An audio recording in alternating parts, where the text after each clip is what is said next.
Hi everybody, here's the overview for the PLT for the week of April 26th through the 30th.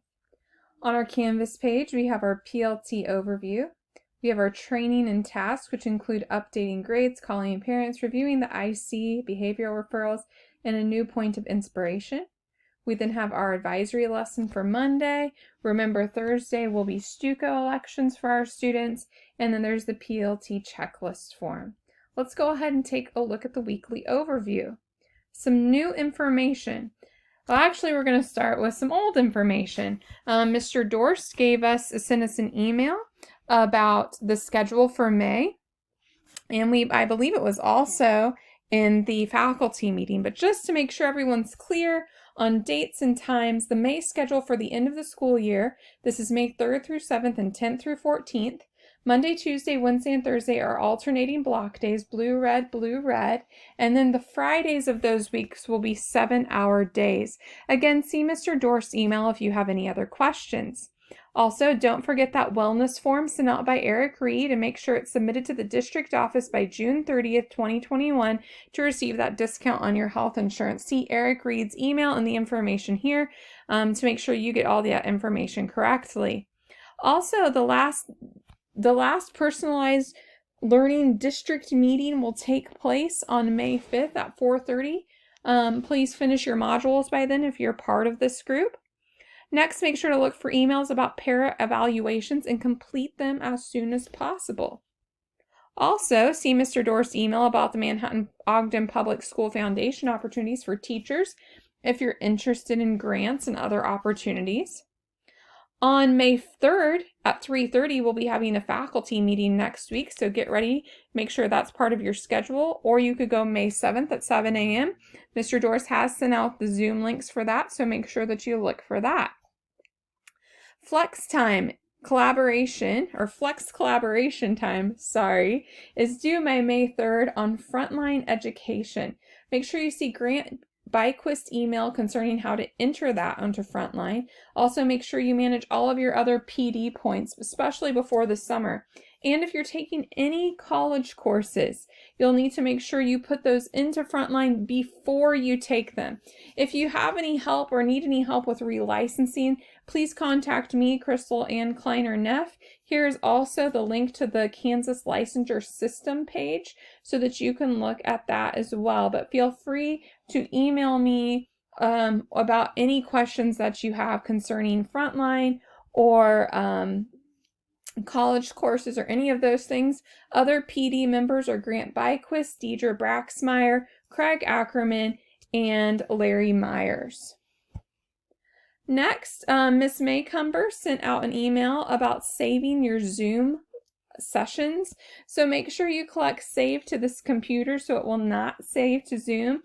If you need help with this, please contact Sarah Maycumber or Crystal Ann Kleiner Neff.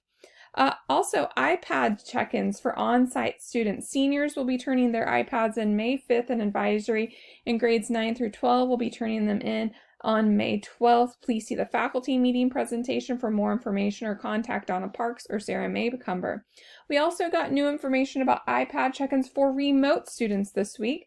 On May 13th, there will be a drive-through style at East Campus on 9th Street from 11 a.m. to 2:30 p.m. and 6 p.m. to 7:15 p.m. Be sure to communicate with your students and parents if your class will need technology on May 13th. If your students will need their iPads, they will have to turn them in during the evening drop-off time. See Mr. Neff's email about that. On to grades. Remember, seniors' last day of school is April 6th. If any senior in your class is at risk of failing, you need to contact Katie Ball, Eric Reed, and Ben Jimenez as soon as possible. Also, all semester grades are due by May 17th, as that is your last contract day. A climate and needs survey specific to our school will come out April 29th from Mr. Dorst and will need to be completed by May 6th. So make sure you look for that in your email, and we'll be sending out reminders about that too. Also, this is the last week for state testing, so thank you everybody for being part of state testing, and thank you, Ms. Shoemaker-Walters, for making sure iPad security was set up for us and that you got everybody the information that they needed. So if you still need that iPad security video, it's there, and if you have any questions, make sure you contact Ms. Shoemaker-Walters. Make sure you keep working on your learning assurance forms, as they have to be turned in by the end of the school year. And as always, make sure all of your resources and information, assignments such as that, are on Canvas. If they're not there, if you have an alternative place for assigning work, make sure you communicate that to your students and their parents or guardians. Also, take your attendance at the beginning of class, fix it by the end of class. And if a student is marked QCC, quarantine close contact, on Infinite Campus, make sure you send them to their grade level administrator and or nurse. On to trainings and tasks. Make sure you're updating your grades, syncing them to Canvas and Infinite Campus weekly so that both of those grades are accurate. Be calling parents and guardians for all of the reasons you could be, like not turning in assignments or coming to class. Make sure to reach out to your counselors, grade level administrators, and MTSS coordinator for help on that. There's the behavioral referral. Again, if you send a student to the office, or if any other inappropriate behavior comes up, then make sure you fill out the behavioral referral. Everything is in that video there that we've had up for multiple weeks now. And finally, inspiration. This week the video is called Kindness Boomerang. It's made by a group called Life Vest Inside. It's a great reminder that the little moments of kindness make a big difference. It's also a great advisory opening video. A lot of the kids have seen it before, but it's a good, positive way to start advisory and get kids talking. If you have any other thoughts or videos you'd like to share, please feel free to share them with us.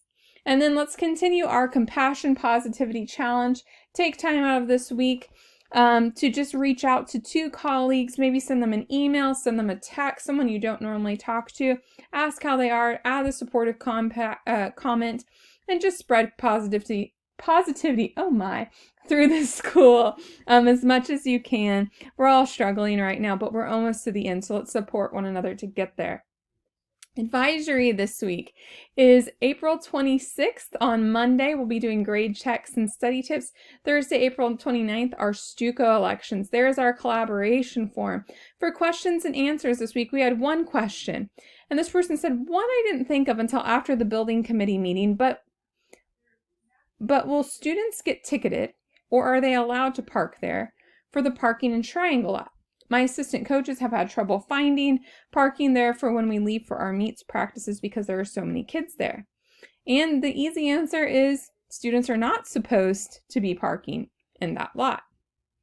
Next on the comments, from Mr. Davis to all of us, spreading that positivity and support. He said, if you're reading this, you're an overworked, underpaid, and often underappreciated person.